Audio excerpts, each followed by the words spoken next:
Muito bem, para o tema de hoje teremos como reflexão sim, sim, não, não, uma passagem do Evangelho, ao qual convido para poder proferir por nós, nosso colaborador voluntário aqui da casa, orador e também divulgador da doutrina espírita, William Wagner. Seja bem-vindo, William, que Jesus possa abençoar a sua fala e um bom trabalho. Boa noite a todos. Uma satisfação estar com vocês nesse tema que é interessante, porque é um tema que a gente se depara com ele todos os dias da nossa vida. E às vezes a gente acerta, às vezes a gente não acerta, né?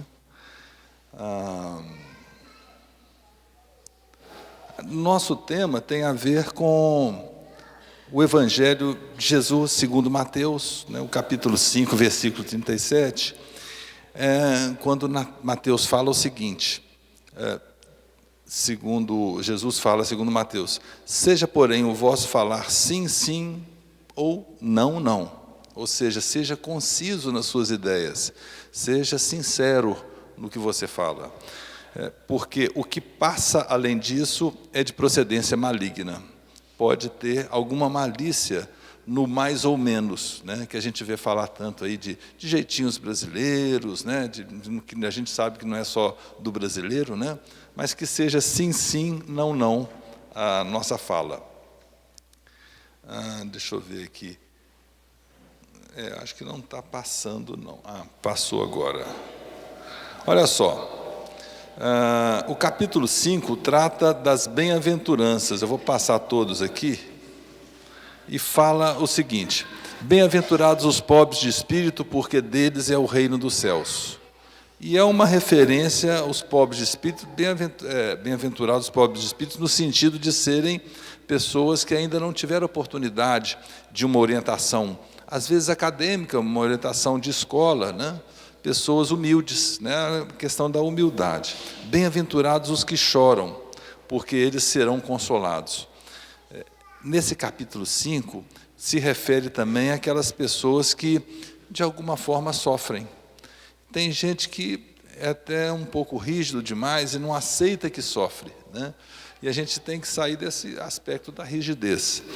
Bem-aventurados os mansos, porque eles herdarão a terra. Ou seja, os mansos no sentido também da humildade. Aquelas pessoas, como a gente viu a nossa colega Shirley falar há pouco, não revidar aquilo que fazem conosco. Ou, se possível, não, se for o caso, não conviver com as pessoas que teimam em fazer conosco aquilo que nem gostariam que fizessem com elas, não é verdade? Bem-aventurados os misericordiosos, porque eles alcançarão misericórdia. Tudo que a gente dá com as nossas mãos, a gente recebe com outras mãos também. Então eu fico achando que a misericórdia é a medida de que nós vamos ser também, vamos receber também, né? Quanto mais misericordiosos nós formos, né, dentro das nossas possibilidades, porque muitas vezes a gente não consegue ser misericordioso pela nossa história de vida, por uma série de coisas que a gente já vivenciou, por relações pessoais com as quais a gente aprendeu que às vezes a gente tem que falar o não em determinados momentos, nem sempre é o sim, né? Vós sois o sal da terra, e se o sal for insípido, com o que há de se salgar? É interessante pelo seguinte, o sim e o não são antíteses, né? São contrários. E o que salga, ou o que adoça, o que tempera, não é algo de um sabor um pouco diferente, mas ao mesmo tempo realça o sabor de um alimento, quando o sal da terra? Ou seja, a gente precisa de ser um pouco diferente em cada situação, para saborear cada situação na nossa vida de uma maneira geral. Mateus traz isso no Evangelho e traz também, deixa eu ver se eu consigo aqui. Portanto, mais ainda no capítulo 5, fala assim, portanto, se o teu olho direito se escandalizar, arranca-o, atira-o para longe de ti, pois te é melhor que se perca um dos seus membros do que seja o corpo todo, ou seja, perder o corpo todo. Fala também no capítulo 5 o seguinte: e se a tua alma, a sua mão direita se escandalizar, corta-a e atira para longe de ti, porque é melhor que um dos seus membros se perca do que seja todo o seu corpo perdido. E a gente vê muito na doutrina espírita, assim, pessoas querendo respostas, assim, por que meu filho ou eu nasci sem uma mão? Não é verdade? Por que eu nasci cego de um olho? Então, muitas vezes a gente, lendo o Evangelho, algumas dicas, se não umas respostas inteiras, nós vamos obter. Por exemplo, em algumas oportunidades, o próprio Espírito, ainda no mundo espiritual, pede para não vir com uma mão, porque às vezes no mundo espiritual ele tem consciência do que a mão dele fez, né? E assim com o olho e com outras partes do corpo. É bem interessante, né? A gente ter esse aprendizado vendo o Evangelho e a doutrina do Espírito sempre complementando. No capítulo 5, no item veracidade e generosidade, tem o ponto central da nosso bate-papo aqui hoje. Jesus falando assim, eu, porém, vos digo que de maneira nenhuma jureis, nem pelo céu. E é um costume. A gente estava até falando a respeito da Igreja Católica há pouco, né, que ela tem muitos bons predicados e tudo mais, mas quem já esteve na Igreja Católica tem às vezes esse costume do juramento, né, eu juro por Deus, juro pelos meus filhos, nessa questão. A própria Bíblia, né, as próprias Escrituras não recomendam que juramentos sejam feitos. Que a gente seja conciso no que faça, no que fala. Por exemplo, seja, porém, o vosso falar sim, sim, ou não, não, porque o que passa disto é procedência maligna, né? E esse é o ponto central do que a gente vai falar hoje. Agora, olha só, eu quero ressaltar com vocês, tentando passar aqui, deixa eu ver, ok. Jesus nos ensina muitas vezes que a gente deve dizer não, muitas, né? Vamos comentar algumas dessas situações aqui, mas em muitas outras nós devemos e precisamos, podemos mesmo dizer sim. Às vezes a gente pensa o seguinte, olha, eu tenho dificuldade de dizer não, será? Será que nós também não temos dificuldade de dizer sim algumas vezes, né? Mas esse nosso bate-papo não é para deixar claro que a gente é incapaz de um monte de coisas, não. Muito pelo contrário. A gente dá conta de um monte de coisas na nossa vida. Quando a gente faz uma rememorização do que a gente já viveu ao longo dos últimos 10 anos, dos 20 anos, dos 30 anos, as coisas pelas quais a gente já passou, a gente pensa assim, como que a gente conseguiu vivenciar tudo aquilo e sobreviver e ainda aprender com aquilo, né? Eventualmente sofrimentos, muitos prazeres, muitas satisfações também, mas muitos sofrimentos, muitas perdas eventualmente. Então, assim, nosso bate-papo é para a gente sair daqui melhor, né? Eu penso assim, que se a gente pensar que 100% de nós praticamos 100% do Evangelho de Jesus, será que é verdade, né? A gente busca praticar o máximo que a gente consegue, mas as nossas histórias de vida muitas vezes nos impingem comportamentos que às vezes a gente mesmo se arrepende deles, né? Estamos todos na busca de nos melhorarmos. Então o que a gente traz aqui hoje é para nossa reflexão, sabe? Não é para culpar ninguém, pelo amor de Deus, de jeito nenhum. Não vamos sair daqui culpados, queremos sair daqui mais leves. Eu sei que muita gente, depois desse nosso bate-papo, vai pensar o seguinte, olha, que bom que eu estou no caminho. Eventualmente, uma ou outra pessoa vai falar assim, olha, eu posso melhorar em alguns aspectos. E se servir para a gente refletir, vai ser ótimo, então. Ok. Então, vamos começar assim, Quem que foi Mateus, né? Apóstolo, discípulo? Como é que foi, né? Mateus, coincidentemente, foi apóstolo e discípulo. Mateus esteve com Jesus, caminhou com Jesus, ele era um dos 12 apóstolos, né? Eu até escrevi aqui os apóstolos Pedro, Tiago, João, André, Filipe, Bartolomeu, Mateus, Tomé, Tiago menor, né? Tem 2 Tiagos, um deles era primo de Jesus, Tadeu, também chamado Judas Tadeu, Simão ou Simão Pedro, e Judas Iscariotes, conhecido muitos como Judas somente, né? É interessante porque os evangelhos sinóticos, aqueles que fazem uma sinopse da vida de Jesus, que são Marcos, Mateus e Lucas, desses 3, só Mateus conviveu com Jesus, né? Os demais, Marcos e Lucas, eram apóstolos do chamado apóstolo dos gentios, Paulo, ou Paulo de Tarso, ou Saulo de Tarso, né? Os apóstolos, diferença de apóstolo para discípulo, a gente fica com essa dúvida, né?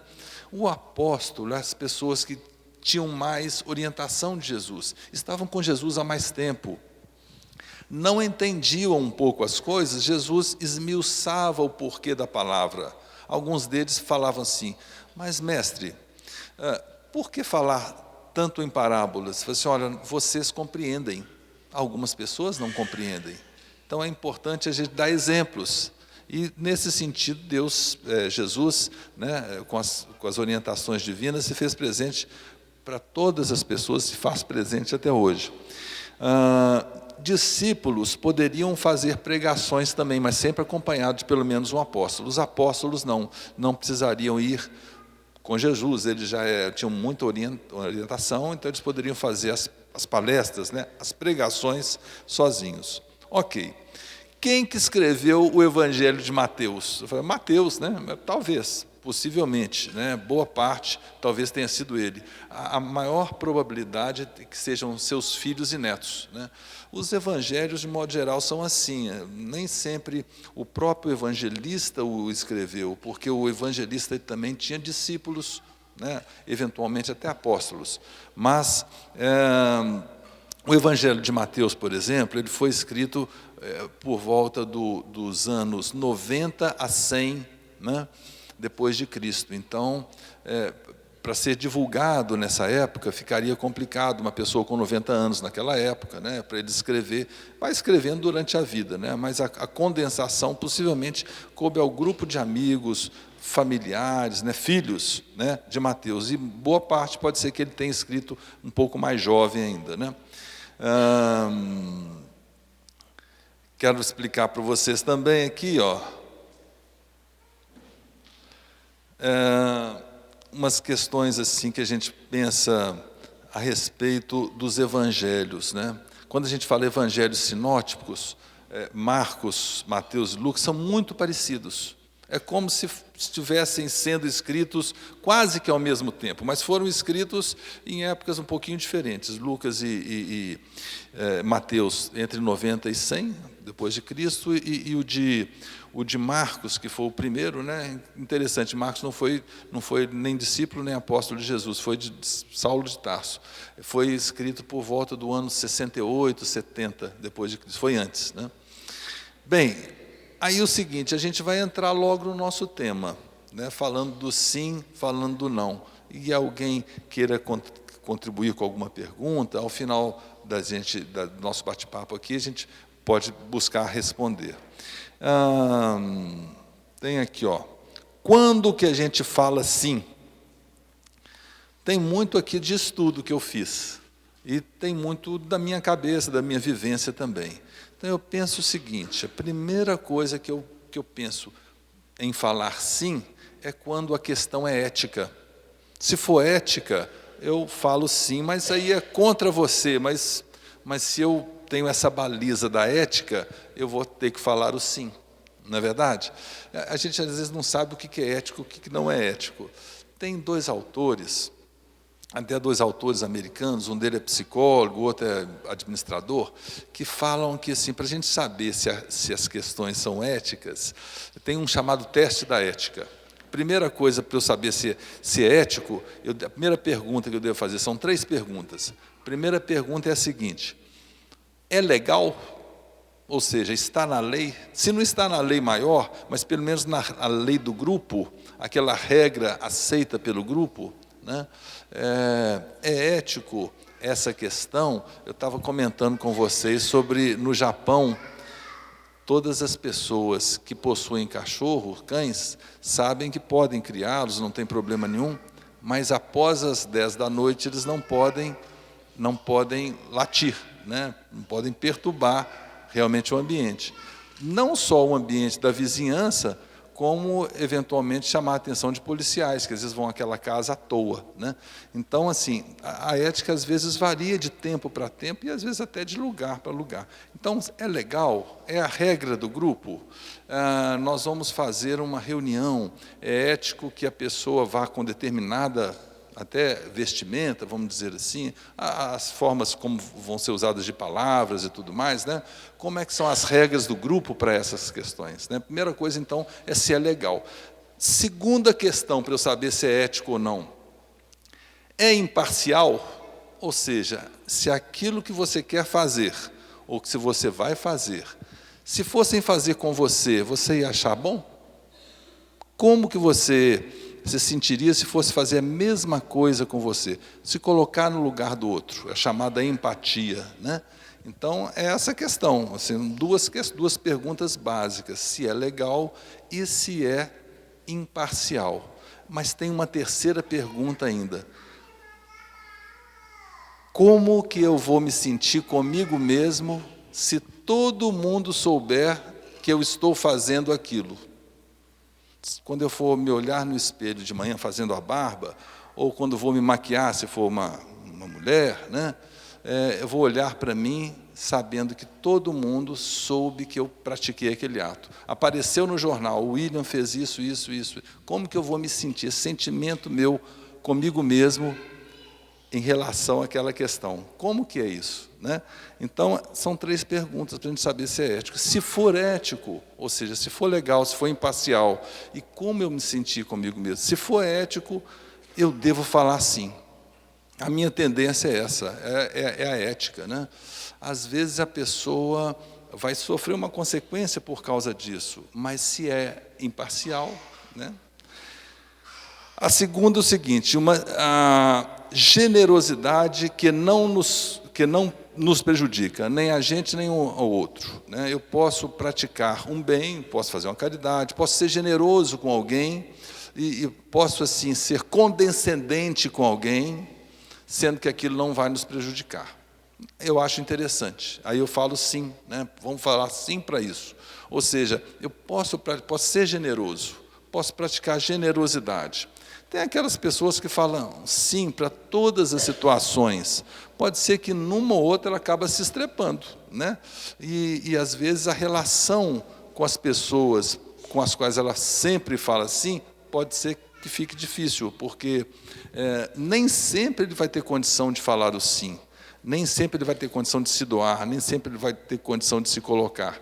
Então, a generosidade tem que ser aquela que não nos prejudica. Com toda a bondade que a gente consiga carregar no coração, a gente às vezes precisa do não. Nem sempre a generosidade integral inclui só o sim, né? Tem uma outra questão, o consolo. Nem todo mundo é vitorioso em tudo. Às vezes a pessoa, no ambiente de trabalho, ela não tem um respaldo dos colegas. Às vezes não consegue esse respaldo por algum motivo. Às vezes algum atleta, ele não consegue chegar nos níveis, nas marcas pelas quais ele sempre trabalhou a vida inteira, né? Relações pessoais, a pessoa também não consegue uma estabilidade, um equilíbrio por um tempo muito grande. Então, às vezes essas pessoas chegam para a gente e falam assim, olha, mas pelo menos eu consegui isso, não é verdade? Então, esse consolo, esse dar o ombro amigo, né?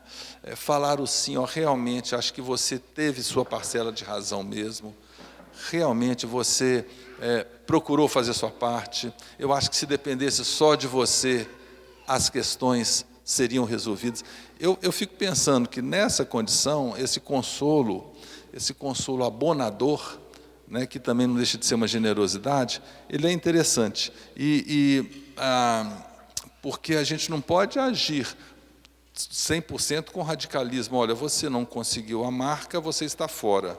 Mas eu não tive nenhuma condição de melhorar minhas marcas como atleta e tudo. Pois é, mas nós não vamos discutir sobre isso. Ou seja, não, acho que a gente tem que, às vezes, entrar no mérito com a pessoa, que, às vezes, o limite que ela não ultrapassou era o limite para uma sinalização para procurar uma outra atividade. E, às vezes, uma atividade na qual se desse muito melhor do que aquela. E, às vezes, a sinalização que a gente tem é o limite que a gente, às vezes, nem aceita. Mas a gente tem um monte de limites na vida.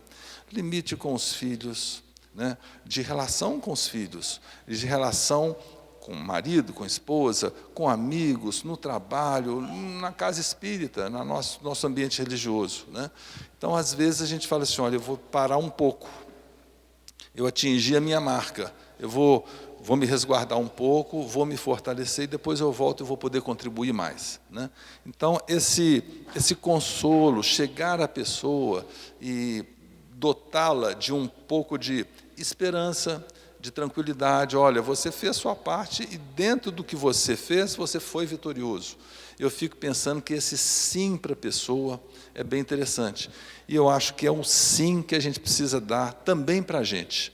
Às vezes a gente se penaliza e se cobra demais. Eu penso que a gente tem que ser um pouco de buscar melhores marcas mesmo, mas a gente tem que pensar que a gente, às vezes, está fazendo o melhor e não são só as nossas ações que estão determinando o nosso sucesso, né? Tem mais coisas envolvidas, né? Falar sim para suprimir a dor. Eu, por exemplo, estava comentando com uma colega aqui, a Geisa, que eu já fui muito difícil para a dor, né? Às vezes eu tenho que tomar um remédio para a dor, né? Há muitos anos atrás da minha vida, eu tinha muita enxaqueca, muita dor de cabeça, e eu tomava muitos remédios por dia para dor de cabeça, todos os dias. Quando eu cheguei a uma marca de 12 comprimidos de Neosaldina por dia, eu já tomava 6, 8, já era natural. Aí eu falei assim, não, eu tenho que parar e rever, né? E aí eu fiz um encontro espiritual e me sinalizou o seguinte, olha, você vai ter que aguentar a dor. Quanto tempo? Não sei, até ela passar. Sem remédio nenhum, sem chá que seja para tirar a dor. E eu aguentei essa dor. 3 dias, 24 horas por dia, 2 dias foi sem dormir, o 3º dia eu já não aguentava mais de sono, dormi um pouco. Mas assim, foram 3 dias de muita dor de cabeça, e depois dessa época, nunca mais na minha vida eu tive dor de cabeça. Foi ótimo, né? Agora, uma pequena dor de cabeça que dura uma meia hora, 20 minutos, por causa de um excesso, eventualmente, de uma comida, um pouco mais gordurosa, né, ou um cansaço, às vezes, físico, né? Isso, eventualmente, me dá muito difícil também, mas, às vezes, acontece. Mas aquela dor de cabeça quase todos os dias, e que médico nenhum detectava o que era, muitos exames, eu não tive mais. Aí eu tive que fazer uma teimosia, né? Às vezes o remédio, a gente tem que suprimir a dor com o remédio, mas às vezes também tem que aguentar a própria dor. E recentemente eu tenho passado por algumas situações que isso está me sinalizando assim, ó, eu devo aguentar essas dores. Essas dores são para o meu crescimento, então eu vou ter que aguentar. É muito fácil, às vezes, tirar uma dor. A minha esposa, por exemplo, ela é homeopata. Então, a gente pensa assim, é muito fácil tirar uma dor com uma injeção de cortisona, né? Mas o mal que a cortisona traz ao longo dos anos para a gente nem sabe direito, mas sabe que faz muito mal, né?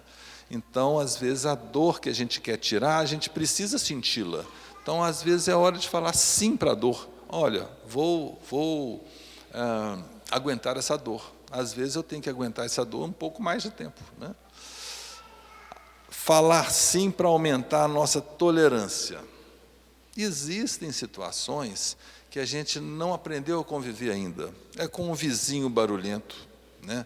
É com um cachorro que late a noite inteira, é com uma intolerância religiosa, de uns colegas, eventualmente colegas de trabalho, eventualmente vizinhos também, uma série de questões, né?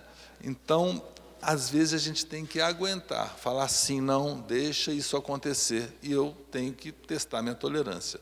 Temos limites, na verdade, mas a gente tem que buscar superar alguns limites, porque se a gente determinar sempre, objetivamente, na hora, o limite que eu quero, que eu consigo, nossos limites vão ficar baixinhos. Nós vamos para a farmácia correr para tomar uma injeção por uma dorzinha de nada. Nós vamos brigar, eventualmente, com o vizinho por causa de um sonzinho que dura 10 minutos, sabe? Está muito alto, mas 10 minutos, sabe? Então, tem coisas que a gente pode superar, pode tolerar, pode se adaptar, né? Então, nós vamos falar, sim, para situações, eventualmente, que dão um pouquinho de aflição para a gente, né? Mas a gente consegue, né? Falar sim para dar um reforço positivo. Eu que atuo aqui na casa com acolhimento fraterno, eventualmente a gente atende algumas pessoas que tiveram a infelicidade de ter contato com droga. Então, às vezes, a pessoa vem nos procurando, depois de um atendimento ou outro, eu falo assim, nossa, essa semana eu só me droguei 3 vezes. Fica parecendo assim o fim, nossa, ainda se drogou mais 3 vezes essa semana, mas se drogava 7 dias por semana. Então, para ele é uma vitória, a gente tem que parabenizar, puxa vida, que bom. Nossa, então nós vamos daqui a uma semana, 2, talvez até na próxima semana, baixar isso para 2 vezes, né? Ah, mas 2 vezes ainda não está ruim. Não, olha, não sei, mas era melhor que 7, né? Vamos tentar chegar aí no 0, mas vamos de acordo com o que você vai conseguir, por aí vai, né? O reforço positivo é muito interessante. Às vezes a pessoa comete um ato que não foi um ato tão bom, mas a intenção era boa. E a gente, infelizmente, ouve assim, mas de bem intencionado o inferno está cheio. Não existe inferno, para começar, né? E, às vezes, a boa intenção nossa, ela era real. 90% das vezes, pelo menos, era real. Às vezes, no impulso, para ajudar, a gente comete falhas. Isso é muito comum de acontecer. A gente faz isso dentro da nossa casa, conosco mesmo, com nossos filhos, né, nossa família. Então, penso que o reforço positivo é interessante. Olha, eu não atingi o que eu queria, mas eu cheguei próximo, né? Tem essas teorias mais ocidentais, teorias um pouco mais, vamos dizer assim, competitivas, que diz o seguinte, quem que foi o segundo colocado na Fórmula 1 do ano tal? O segundo eu não sei não, sei o primeiro. Está vendo? Ninguém lembra do segundo, nós temos que ser o primeiro sempre. E aí, sobre essa pecha, ter que ser o primeiro sempre, a gente acha que tem que ser o campeão. Se a gente não for campeão, o que acontece com a gente? Frustração. E é uma frustração atrás da outra, porque a gente não é campeão sempre. A gente não ganha sempre. A gente não compreende sempre. E nem sempre nos compreendem o tempo todo também, em todas as situações também não, né? Eu separei poucas situações do sim, mas tem um monte de outras. Eu penso que na cabeça de vocês agora deve estar pensando assim, eu também falaria sim em situações assim, assadas e tudo mais. Que bom, vamos pensar muitos sims. Mas tem os nãos também, né? Tem algumas situações que a gente pode falar não. A gente conta uma história antiga, que é do sapo e do escorpião. Eventualmente alguém já deve conhecer. O sapo ia atravessar o rio, aí ele escutou assim, psiu, oi, psiu. O que foi? Era um escorpião chamando o sapo. Falou assim, sapo, eu estou precisando de um favorzinho seu, é coisa rápida. Falou assim, eu não quero conversa com você, com ninguém da sua família, eu estou passando para o outro lado aqui do riacho, você me dá licença? E ainda foi legal com o escorpião, né? O escorpião, não, peraí, sapo, peraí, seja mais educado. Não, estou sendo educado. Não, sapo, você não está sendo educado, estou querendo te fazer um pedido, ouça o meu pedido. Aí o escorpião virou para o sapo e falou assim, olha, eu não tenho condição de atravessar o riacho, e eu preciso atravessar para o riacho, eu não acho comida do lado de cá, Eu preciso passar para o lado de lá. Eu falei assim, mas você tem que dar uma volta. Eu falei assim, eu vou morrer de fome antes de conseguir dar essa volta toda que você está falando. Eu preciso que você me atravesse, preciso ir nas suas costas. O sapo virou para ele e falou assim, você está ficando louco, de jeito nenhum. Eu não vou não, porque você e sua família, todos pessoal peçonhento, são muito complicados.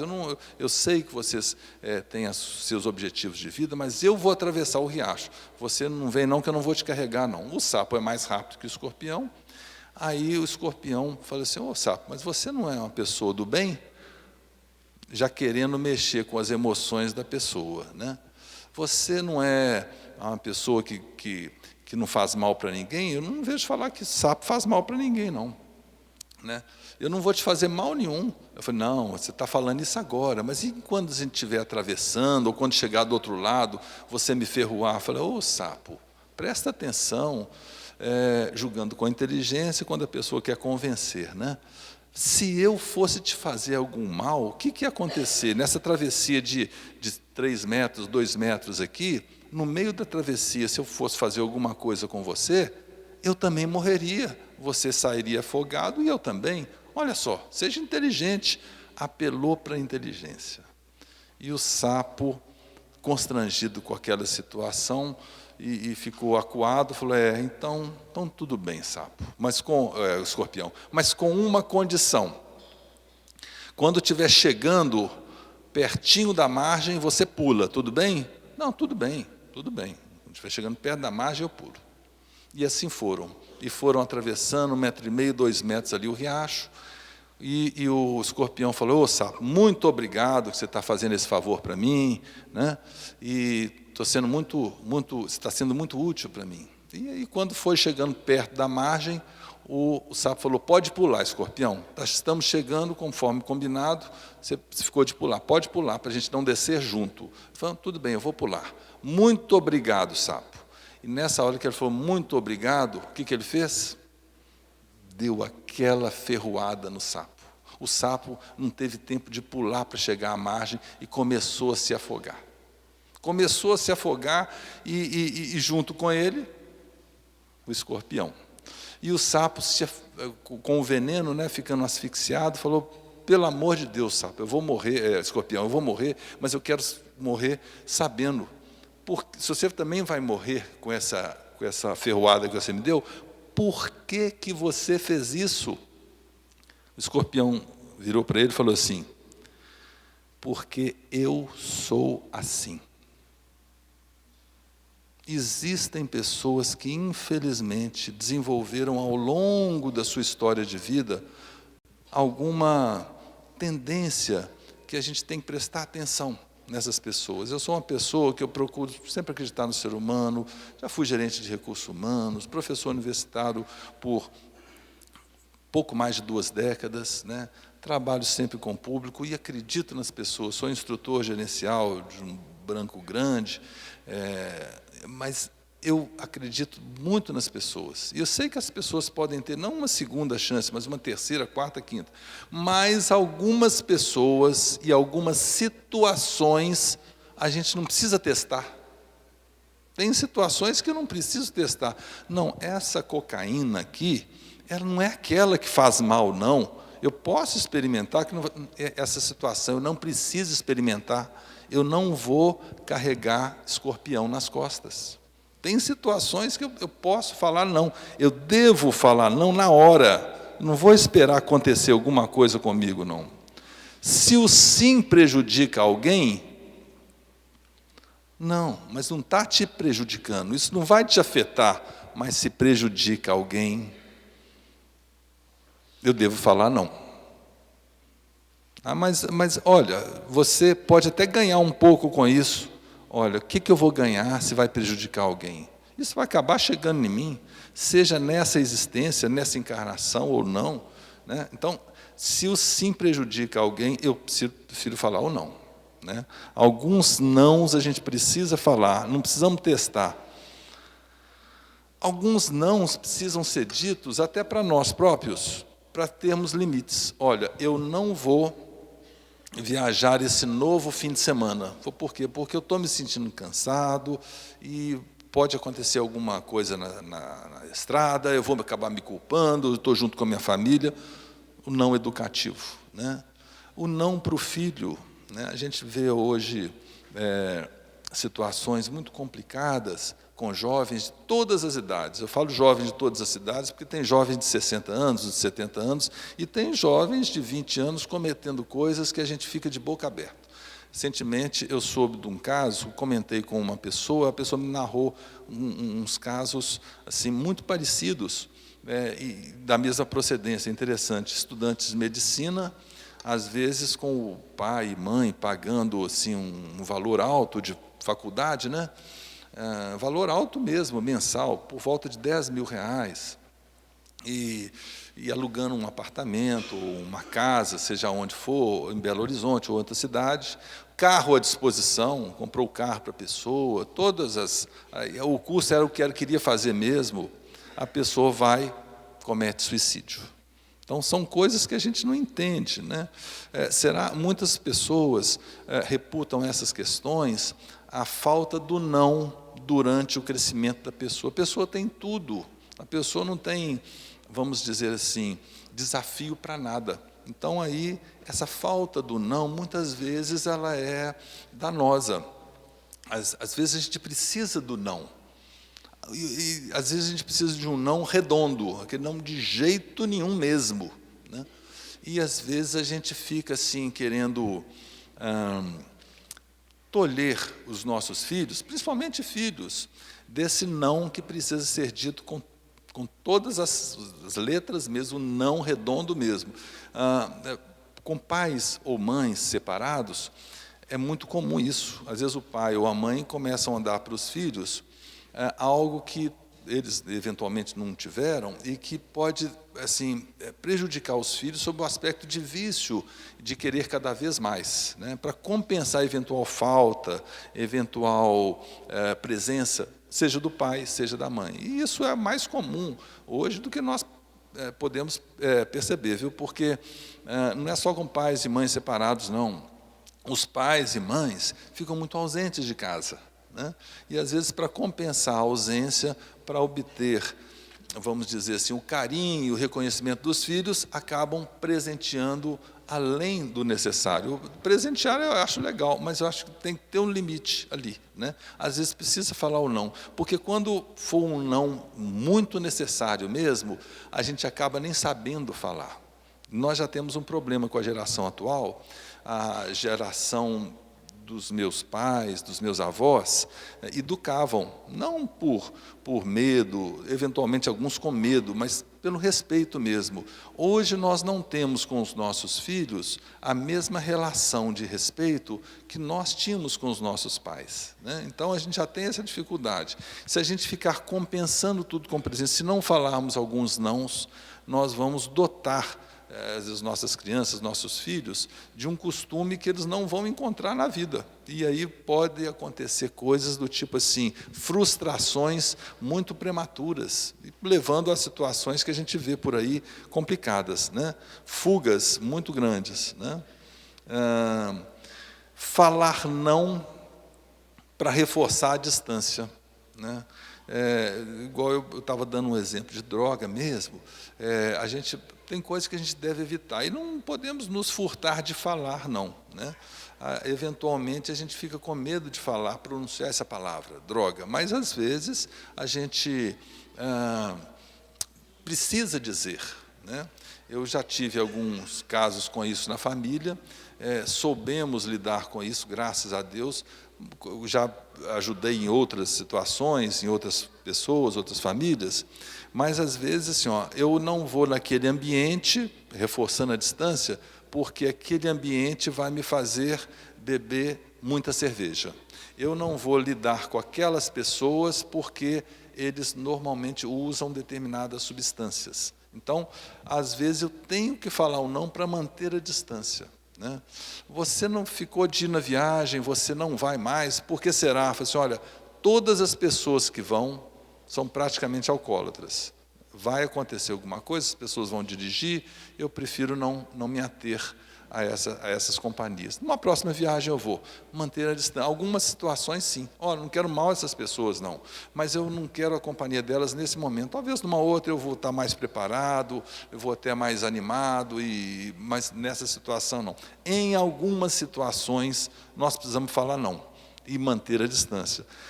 São situações que, mesmo que não aconteça nada, só a tensão e a preocupação de possibilidade de acontecer já nos tira o prazer e a satisfação. Outra situação que eu percebo que a gente precisa sempre falar não é que quando há uma diferença entre o que a gente acredita e o que a gente vê que está sendo praticado, né? A gente vê, na nossa política aqui do Brasil, a gente acredita, o que eu acredito, né? Eu que sou uma pessoa comum, o que eu acredito? Eu acredito que as pessoas têm que ser honestas umas com as outras, que têm que praticar o bem, que uns têm que ajudar os outros, que nós temos que ter emprego com um salário condigno. Às vezes o salário condigno não é, por exemplo, para um auxiliar do escritório, 10, 15 mil reais. Não, às vezes é um salário mínimo e meio, mas às vezes também não precisa de um senador ganhar 80 mil por mês. Então, não é condigno para o senador 80, deve ser muito menos, né? Então, eu penso em algo mais razoável, né? Em relações mais sinceras, relações do sim, sim e do não, não. E, então, quando eu vejo que o ambiente, que a situação é aquela em que eu vou me contaminar, porque quantos políticos que a gente já conheceu, que eram eventualmente honestos, até bem intencionados, mas depois de um tempo na prática política, viram outra pessoa? Quantos de nós temos tantos exemplos, né? Exemplos, inclusive, atuais da vida política nossa. Então, assim, quando tem uma diferença entre o que a gente acredita e o que está sendo praticado, não vamos ali não. Eu que estou há algum tempo na prática espírita, eventualmente faço algum bate-papo, né, pequenas palestras, numa casa ou outra, e eu acho muito bom, porque a gente conhece pessoas, eu aprendo muito com as pessoas, sempre tem um bate-papo antes, uma conversa depois também, mas tem ambientes que às vezes são casas espíritas que não são aquelas casas realmente cristãs. Às vezes até falam de Jesus, mas não são totalmente cristãs, né?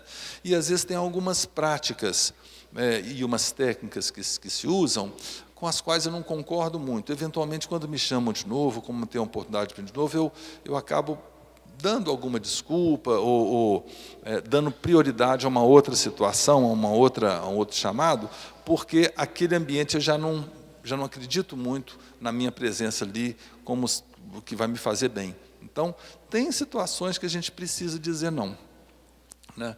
A gente pensa assim, vamos amar os nossos inimigos, e o Evangelho de Jesus fala isso, o Evangelho segundo o Espiritismo fala isso. Agora, amar não significa conviver o tempo todo se eu sei que aquilo me traz mal.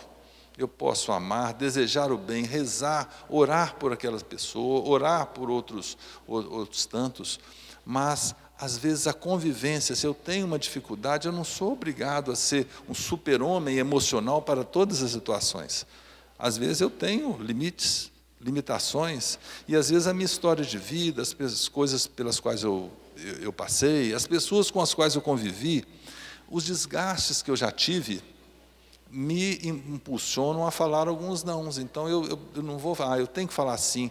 Outra pessoa falaria assim, olha, talvez você vai forçar muito sua barra e talvez não seja bom nem para você nem para o próximo. Então tem situações que seria bom a gente nos afastarmos, pelo menos até nós nos recompormos. Porque, infelizmente, às vezes a gente guarda situações que hoje não nos atingem nada, mas a gente fica com aquela lembrança durante muito tempo. Eu tenho um sobrinho que é praticamente da minha idade, e é muito querido, muito amigo, e a gente já viajou juntos muitas vezes, quando solteiros, e depois viajamos com esposas. Foi muito interessante, tem sido muito interessante, eu falo sempre com ele, pelo menos, moro em Belo Horizonte, pelo menos uma vez a cada 15 dias nós nos falamos, um liga para o outro. Mas a gente, mais ou menos a mesma idade, ele foi na minha casa, filho da minha irmã, e ele pegou um objeto meu de brinquedo. A gente era criança, uns 8 anos, 9 anos, 7 anos, não sei, e que eu fiquei muito chateado com ele. Mas como criança, né, essas crianças têm essas coisas, mas eu guardei essa chateação, essa pequena raiva, durante alguns anos. Aí, lá para os 13 anos de idade, eu já trabalhava, e trabalhava no centro da cidade, em Belo Horizonte, e eu encontrei ele na rua, eu falei assim, olha, é o fulano.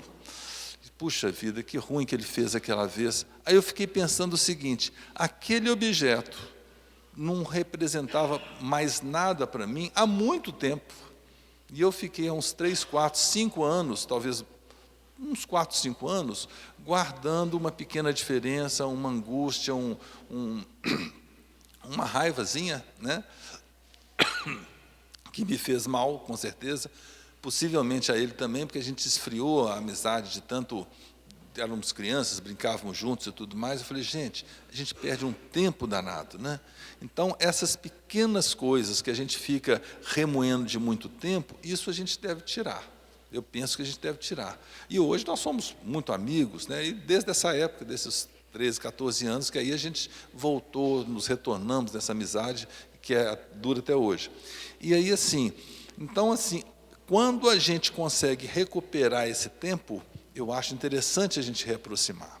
Mas até a gente sentir uma diferença, se for uma coisa, eu não estou dando exemplo só desse caso meu pessoal, mas é uma questão assim ideológica, talvez, né? Eu já visitei, por exemplo, casas espíritas que eu respeito muito, respeito e acho que tem o maior valor também, de Umbanda.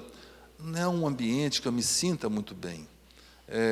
Tentei ir em 2, até que amigos que atuam lá, mas não me senti bem. Então, eu passei a não voltar, né? Não acredito muito que para mim faça bem, não comungo muito das práticas. Então, aí são essas questões ideológicas que às vezes a gente tem que afastar um pouco. Se um dia eu conseguir me recuperar dessa minha ideia, desse meu ponto de vista, pode ser que eu volte, né? Mas então são essas questões que eu acho que a gente tem que pensar no não.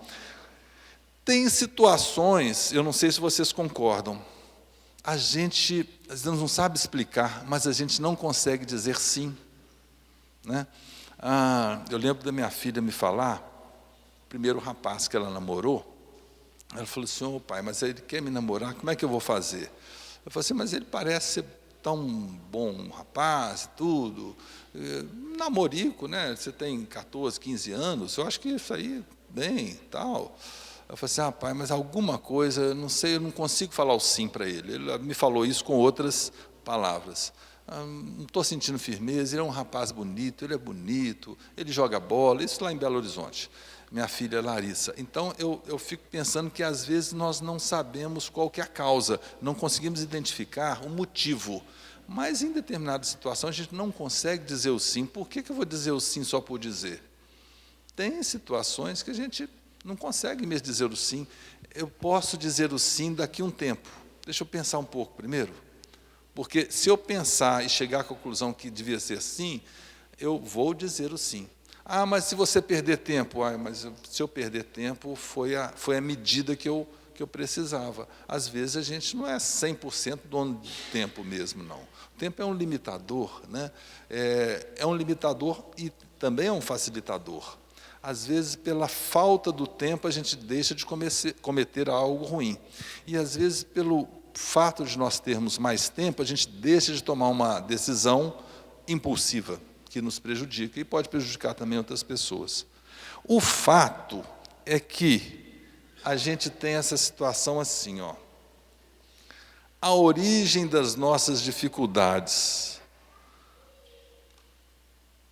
Eu estava pesquisando,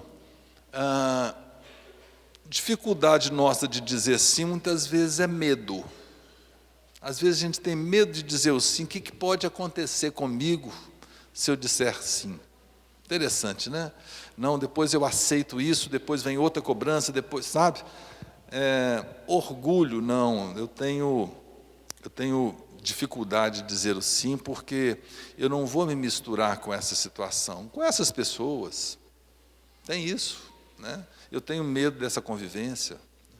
E, por vaidade, falei assim, olha, o que vão dizer para mim se eu disser sim para essa situação, para aquela pessoa, né? Se eu desposar aquela pessoa, né? Tem isso. Então, essa vaidade fala, dificuldade de dizer sim. E eu estava reparando que, coincidentemente, as dificuldades de dizer não são mais ou menos as mesmas. A gente deixa de dizer não, ou tem dificuldade também de dizer não, por medo. Não, como é que eu vou falar não para essa pessoa?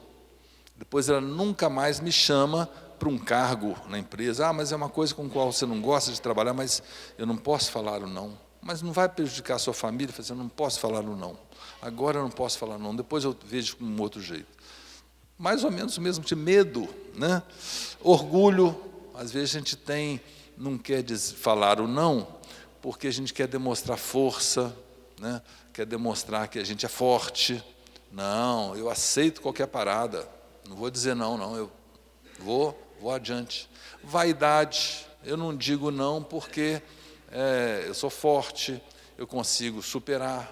Se porventura acharem que eu estou dizendo não por medo, por orgulho, por vaidade, eu vou me considerar menor, então eu prefiro dizer o sim. Então, as condições do sim e do não, o que baliza a gente falar sim ou não, são mais ou menos as mesmas coisas. Então, quando eu penso assim, olha, deixa eu só voltar aqui um pouquinho, que eu tenho, acho que não está voltando, mas não tem problema. Vamos falar com base no não aqui, ó. Quando eu devo falar não. Se eu pensar nessas situações, eu já tenho um limite. Eu falo assim, ó, eu devo falar não por aqui, eu devo falar não por ali. Pela experiência de vida, pela história de vida de cada um, pode ser que existam outros sims, né? Eu estava também... o arrependimento de um sim que eu falei muito grande, a gente fala não e arrepende, fala sim e arrepende. Eu estava indo para uma casa espírita, até noutra cidade, que eu ia todo sábado, e eu levava um rapaz comigo. Esse rapaz era ex-usuário de droga, e ele era uma pessoa muito inteligente e tudo mais, mas ele, em determinado momento, depois de várias vezes que nós fomos, ele falou assim, William, para o carro. E ele começou a falar coisas existenciais, coisas da vida, e falar coisas assim que ele não está satisfeito porque ele não consegue as coisas, porque ele não consegue terminar o curso de Direito, porque ele não consegue isso, porque ele não consegue aquilo, porque ele começou a chorar, a gritar e bater no banco do carro, uma crise de abstinência louca. Eu falei, fulano, não vou falar o nome dele por ética, há quanto tempo você não está usando? Eu falei, William, eu preciso usar hoje, já tem muitos dias. Está aqui no meu bolso. Aí eu falei assim, mas para se livrar dessa situação, você quer usar? Eu saio do carro, vou ali e uso. Eu falei, não faça isso. Eu falei assim, mas eu preciso fazer. Se for para ser o bem, vai passar e a gente volta para Divinópolis e não vamos na outra casa espírita hoje.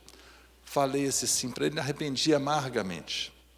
E ele usou, sei lá, rapidamente, um minuto, 2, voltamos, ele pareceu normal, deixei ele na casa dele e fiquei aqui no fim de semana inteiro, né? Aí depois eu tenho que me aproximar mais desse rapaz. Aí eu arrumei, na época eu dava aula aqui no Pitágoras, arrumei um jeito dele voltar para o curso de Direito, ele terminou o curso, fez a prova da OAB, passou, e é um advogado que milita normalmente hoje aqui em Divinópolis, graças a Deus, e não mexe com isso já há muito tempo. Mas aquele momento de sim, que talvez tenha sido um descarrego para ele que usou tantos anos, talvez tenha sido bom, mas mesmo assim eu arrependi de ter falado sim, porque na minha cabeça ia ser só aquela vez e parece que foi. Mas e se não fosse? Eu ia me culpar. E eu me culpei 1, 2, 3 fins de semana e me aproximei dele tanto que eu consegui para assegurar que ele não ia cometer mais. Mas a gente fala um monte de sim que a gente arrepende, né? Sim para filhos, sim para situações várias, né? E não também, né? Eu estou dando aqui umas sugestões como que a gente pode superar essas dificuldades de falar não, as dificuldades de falar sim, né? Oração, eu sempre falo em oração, faço oração há muitos anos, né? E gosto muito de oração, é uma prática que me relaxa muito. Culto do Evangelho no lar, a gente que faz acolhimento fraterno aqui na casa, a gente vai muito em cima dessa tecla, né? Uma oração em família, que a gente chama de culto do Evangelho no lar, e cada um pode fazer do seu jeito, pode sair um pouquinho daquele roteiro, né? E pode fazer com a Bíblia, não precisa ser só com o Evangelho segundo o Espiritismo, não.